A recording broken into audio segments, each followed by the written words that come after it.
கரூருக்கு இவ்வளவு பேர் ஓடி வராங்க. பிஜேபி வருது உண்மை கண்டறியுங்களு, காங்கிரஸ் வருது உண்மை கண்டறியுங்களு. அது 2 லட்சம் கொடுக்குது, 2 லட்சம் கொடுக்குது.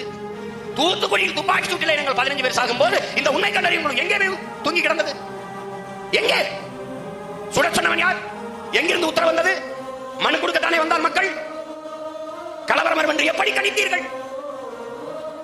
அப்படியானாலும் தண்ணீரை பீச்சடிக்க வேண்டும், தடியடி நடத்த வேண்டும், கண்ணீர் போய் கொண்டு வீசி கலைக்க வேண்டும். எப்படி துப்பாக்கி சூடு நடத்தினீர்கள்? கலவரம் வரும் என்று கணித்து எப்படி முன்கூட்டியே தொலை தூரத்தில் இருந்து சுடக்கூடிய அந்த திறமை பெற்ற அந்த ஸ்னைப்பர்ங்கிற துப்பாக்கி எப்படி வந்து கூடினீர்கள்? அது மேலே வண்டி மேலே ஏறி உட்கார்ந்து இப்படி அமர்ந்து காத்திருந்தார் அந்த காவலர்.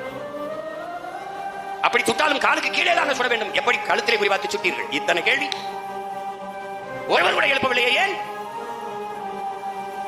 இந்த உண்மை கண்டறியும் உங்களுக்கு பாரதிய ஜனதாவில் இருந்து காங்கிரஸ் இருந்து அன்னைக்கு வராமல் உறங்கி போனதே, தூங்கி போனதே.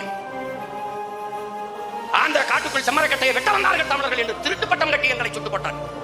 ஒரு மரக்கட்டை இருக்கிற மதிப்பு மனிதனுக்கு இல்லையா என்ற கேள்வி இந்திய நிலத்தில் எவனும் எழுப்ப